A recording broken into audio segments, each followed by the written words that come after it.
Hey everyone, today I'm going to go over a little bit more detail about genetic engineering. I'm going to kind of review a little bit what we talked about last time and then go into a little bit more detail. All right, let me pull up the screen.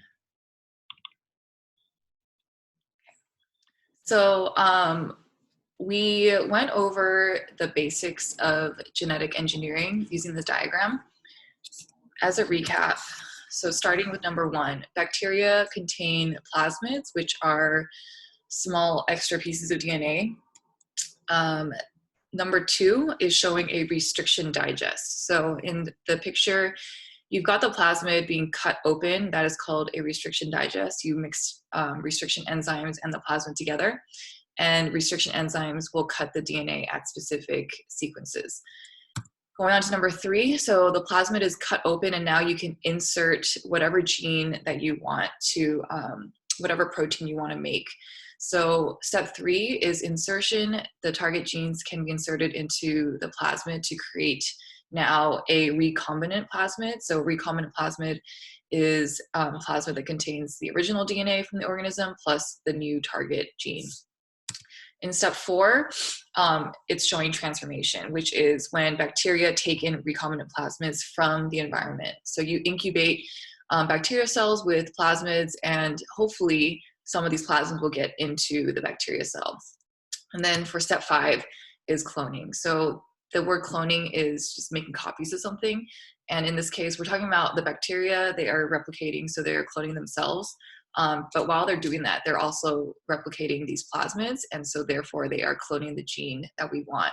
So the bacteria will replicate and produce the desired protein. In this diagram, it's insulin. So all these little blue dots is the insulin protein that the bacteria cells are making for us, which then can get purified and bottled up to be sent out to patients.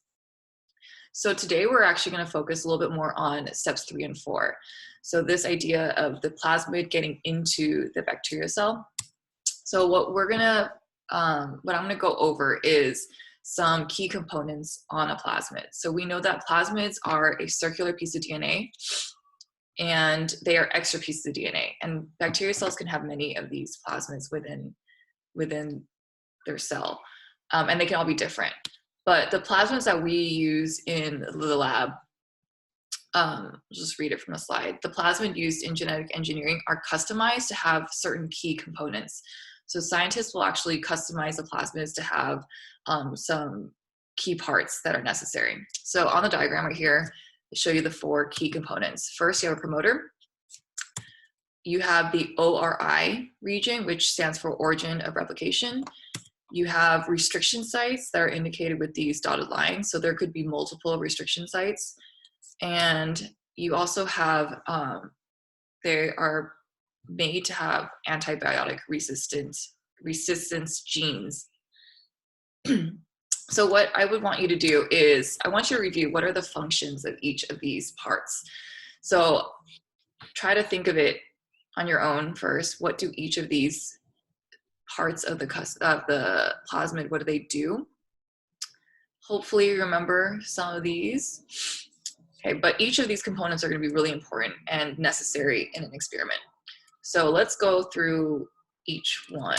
Okay, the promoter, which is this purple little section on the diagram.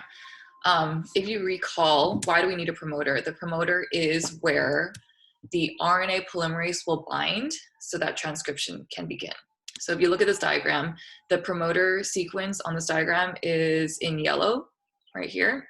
And then the RNA polymerase will bind to the promoter. And once it binds, then it can start transcription, making the mRNA in the second diagram. So you definitely need a promoter sequence, because if you don't have a promoter, then no transcription can occur.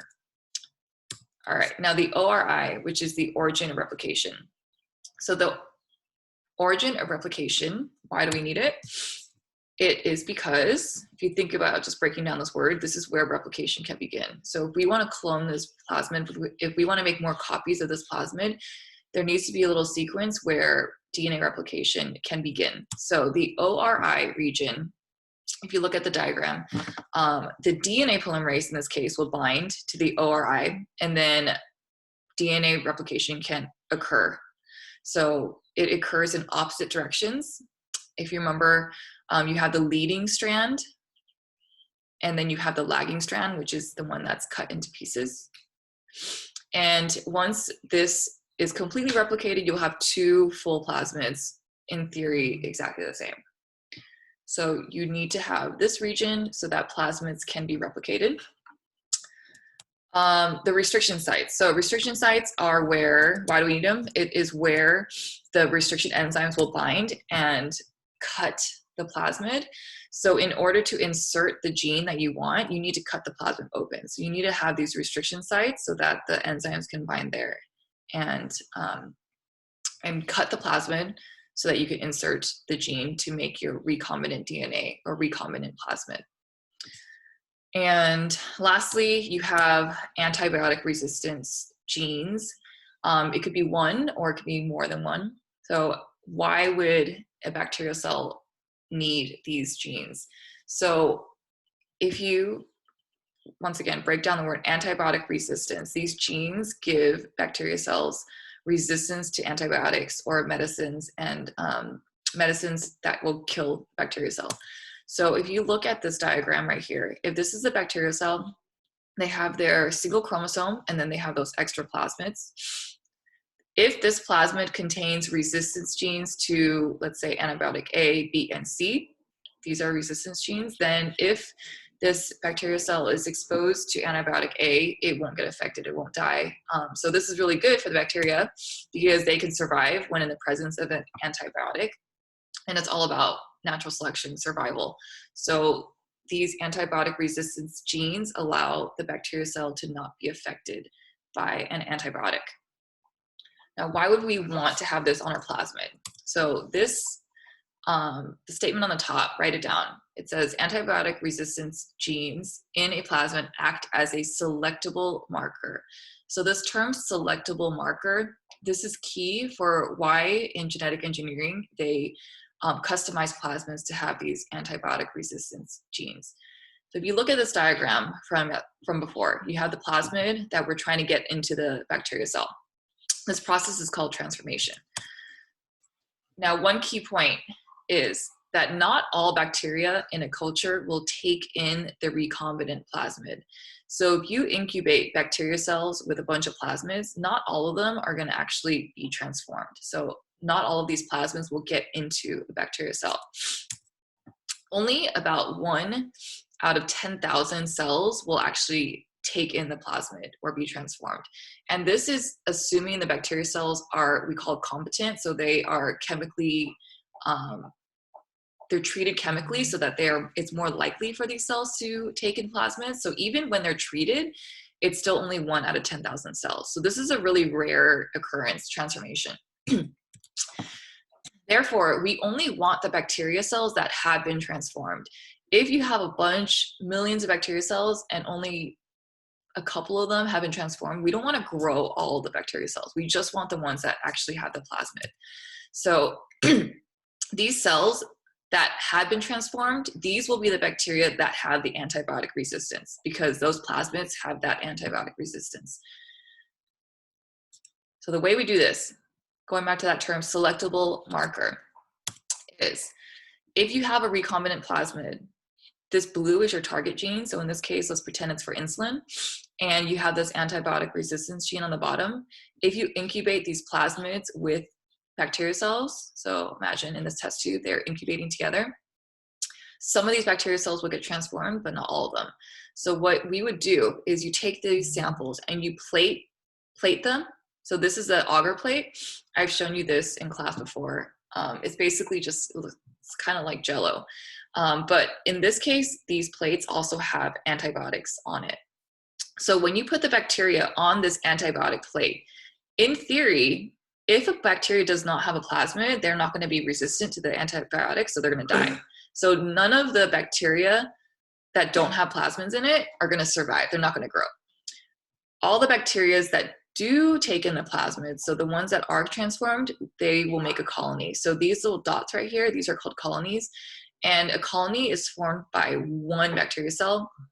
And with our naked eye, you're not going to see it. But overnight, when you incubate it, they'll divide through binary fission. And it'll form a colony, which is one cell that multiplied so much that now you can actually see like a dot. But it all originated from one cell that was transformed. And that transformed cell has the recombinant plasmid in it. So out of the millions of cells that are in this test tube, only in this picture, only 1, 2, 3, 4, 5 bacteria cells actually got transformed. And those are the ones that we want, because those are the ones that are going to have the insulin gene in it, and we can use it to make insulin protein. So these plasmids, the reason why they have the antibiotic resistance genes is because they act as a selectable marker. So we, as a scientist, can now select for only the bacteria that were transformed. All right, so I'm gonna pause now. So this first part is some key components to a plasmid.